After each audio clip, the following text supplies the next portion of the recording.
المرسلين وعلى آله وأصحابه ومن تبعهم ودعا بدعوتهم إلى يوم الدين. أما بعد، أعوذ بالله من الشيطان الرجيم. بسم الله الرحمن الرحيم. وعد الله الذين آمنوا منكم وعملوا الصالحات ليستخلفنهم في الأرض كما استخلف الذين من قبلهم. صدق الله العظيم. বাংলাদেশ খেলাফত মজলিস দিনাজপুর জেলা শাখা কর্তৃক আয়োজিত আজকের এই জনসমাবেশে সংগ্রামী সভাপতি মুহতারাম মাওলানা হাফেজ রেজাউল করিম, উপস্থিত বাংলাদেশ খেলাফত মজলিস কেন্দ্রীয় ও জেলা নেতৃবৃন্দ, সহযোগী নেতৃবৃন্দ, বিভিন্ন থানা ও তৃণমূল পর্যায়ে থেকে সমবেত সংগঠনের নেতাকর্মী, সর্বস্তরের তৌহিদি জনতা ও সম্মানিত দিনাজপুরবাসী, সর্বপ্রথম আজকের এই সম্মেলনে দাঁড়িয়ে আমি আল্লাহ রাব্বুল আলামিনের শুকরগুজারি আদায় করছি, যে মহান রব্বুল আলামিন বাংলাদেশের মানুষের উপর বুকের উপর জগদ্দল পাথরের মতো চেপে বসা যুগের ফেরাউন শেখ হাসিনাকে উৎখাত করে দিয়ে এদেশের মানুষকে মুক্ত বাতাসে নিঃশ্বাস গ্রহণ করার সুযোগ করে দিয়েছেন। সে রব্বুল আলামিনের শুকরগুজারি আদায় করি। আল্লাহুম্মা লাকাল হামদু ওয়া লাকাশ শুকর।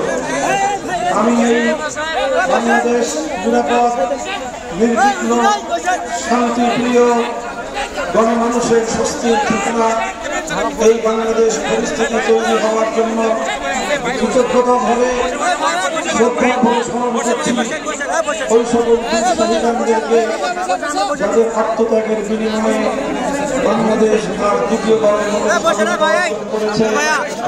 যাদের আত্মত্যাগ বাংলাদেশ এই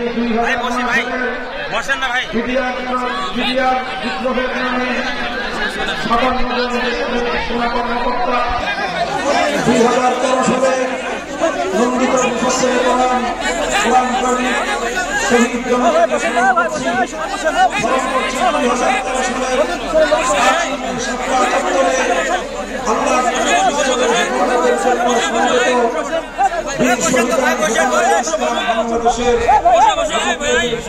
বাংলাদেশের স্বাধীনতার সুবর্ণ জয়ন্তী পালনকালে আঘাত করে যে 25-30 জন হেফাজতের নেতাকর্মীকে শহীদ করা হয়েছে, সর্বশেষ 2024 সালের জুলাই এবং আগস্ট মাসে ছাত্র জনতার বিপুল উৎসাহ এবং উদ্দীপনার অংশগ্রহণের মধ্য দিয়ে গড়ে ওঠা বৈষম্য বিরোধী আন্দোলন এবং সেই আন্দোলনে জালিমশাহী স্বৈরাচারী শেখ হাসিনা, তার দোসর খুনি মন্ত্রিসভার সদস্যবর্গ এবং তাদের হেলমেট লীগ, হাতুড়ি লীগ আর তাদের সন্ত্রাসী লীগের এলোপাতাড়ি গুলি নির্বিচার হত্যাকাণ্ডে শাহাদাতপ্রাপ্ত বাংলাদেশের সহস্রাধিক কামাল সন্তান এবং 3 বছরের শিশু সন্তান থেকে নিহত সকল বীর শহীদদেরকে,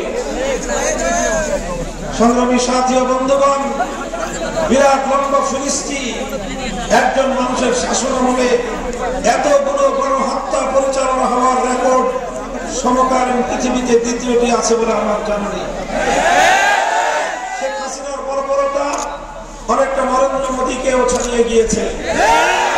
হাসিনার বর্বরতা ওই জালিমশাহী ইসরায়েলের বর্বরতার সঙ্গে অনেকটা সামঞ্জস্যপূর্ণ। একদিকে যখন ইসরায়েল ফিলিস্তিনি মানুষের উপর হত্যাযজ্ঞ চালায়, সেই একই সঙ্গে পাল্লা দিয়ে শেখ হাসিনা বাংলাদেশের জন্য একটি নতুন সম্ভাবনার দুয়ার উন্মোচন করে দিয়েছে।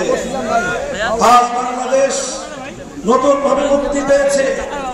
অনেকেই তাই 2024 সালের 5ই আগস্টে বাংলাদেশের স্বাধীনতা দিবস হিসেবে উদযাপন করছে। এই স্বাধীনতার মুহূর্তে, এই স্বাধীনতা পরবর্তী এই বাংলাদেশের মানুষকে লক্ষ্য করে, বিশেষত আগস্ট বিপ্লবের নায়ক যারা আমার সেই প্রাণপ্রিয় ছাত্র জনতাকে আমি সতর্ক করতে চাই, সজাগ করতে চাই এ কথা বলে যে স্বাধীনতা অর্জন করা যতটা কঠিন, স্বাধীনতা রক্ষা করা তার চেয়েও বেশি কঠিন। আমাদের অভিজ্ঞতা রয়েছে।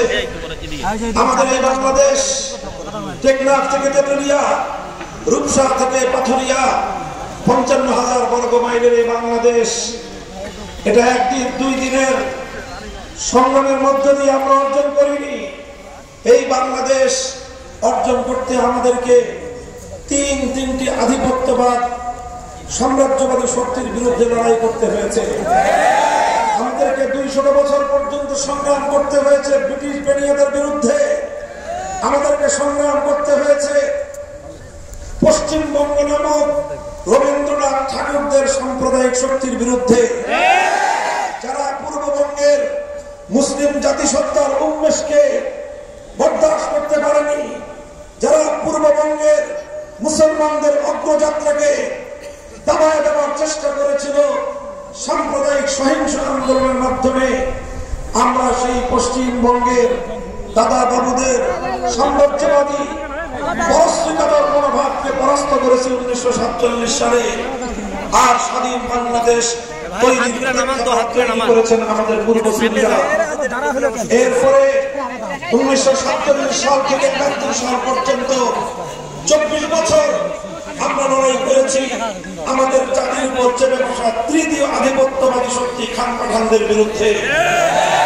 আমরা বলেছিলাম পশ্চিম পাকিস্তানিদেরকে, তোমরা আমাদের ভাই, আমরা তোমাদের ভাই, ভাতৃত্বের সম্পর্ক হবে। পশ্চিম পাকিস্তানিরা আমাদেরকে বলে দিয়েছিল, না তোমরা আমাদের দাস, আমরা তোমাদের প্রভু হব। আমাদের মরহুম মুসলিম জননেতা আব্দুল হামিদ খান ভাসানীর ভাষায় বলে দিতে হয়েছিল, যদি তোমরা আমাদের প্রভু সাজতে চাও তাহলে আমরা তোমাদেরকে সালাম জানাই, ওয়ালাইকুম আসসালাম, তোমাদের সঙ্গে আমাদের কোনো সম্পর্ক থাকবে না।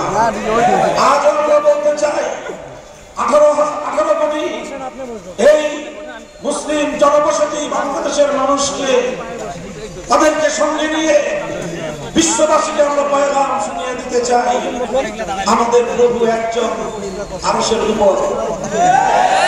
এই জমিনে আমাদের কোনো প্রভু নাই। এই জমিনে কেউ যদি আমাদের উপর প্রভুত্ব ফলাতে চায়, আমরা তার চোখ উপরে ফেলতে প্রস্তুত। বন্ধুত্বের হাত প্রসার করে দিবে, আমাদের কাছ থেকে বন্ধু সুলভ আচরণ পাবে, প্রভুত্ব করতে আসবে, আমরা ঠ্যাং ভেঙে গড়িয়ে দেব। এটাই হলো বাংলাদেশের মুসলিম জাতিসত্তার 1000 বছরের ঐতিহ্য। সংগ্রামী সাথী ও বন্ধুগণ, এই যে দীর্ঘ সংগ্রামের মধ্য দিয়ে অর্জিত আমাদের এই বাংলা ভূমি, আমাদের এই স্বাধীন বাংলাদেশ, তিক্ত অভিজ্ঞতাটা হলো 1971 মুক্তি সংগ্রাম, যেটা শুরু হয়েছিল আল্লাহর উপর অবিচল আস্থা বিশ্বাস রেখে ইনশাআল্লাহ বলার মধ্য দিয়ে। যে সংগ্রাম হয়েছিল কোরআন সুন্নাহ বিরোধী কোন আইন তৈরি না করার অঙ্গীকার এবং কমিটমেন্টের উপর, সেই সংগ্রাম যখন বিজয় পেল 1971 16 ডিসেম্বর, সেই বিজয়ের কয়েক মাসের মধ্যে একটি দেশ যারা কোনদিন বাংলাদেশকে স্বনির্ভর জাতি হিসেবে দেখতে চায়নি, তারা সেই সূচনা লগ্নে, বাংলাদেশের জন্মলগ্নে তাদের দেশ থেকে একটি প্রেসক্রিপশনের মাধ্যমে, একটি ছোট্ট চিরকুটের মাধ্যমে তাদের দেশের মূল নীতিমালা আমাদের 7 কোটি বাঙালির ইচ্ছা এবং অভিপ্রায়ের বিরুদ্ধে গিয়ে আমাদের দেশের উপর চাপিয়ে দিয়ে 72 সালের সংবিধান তৈরি করতে বাধ্য করেছিল। যে সংবিধান এদেশের সংখ্যাগরিষ্ঠ মানুষের ইচ্ছা অভিপ্রায়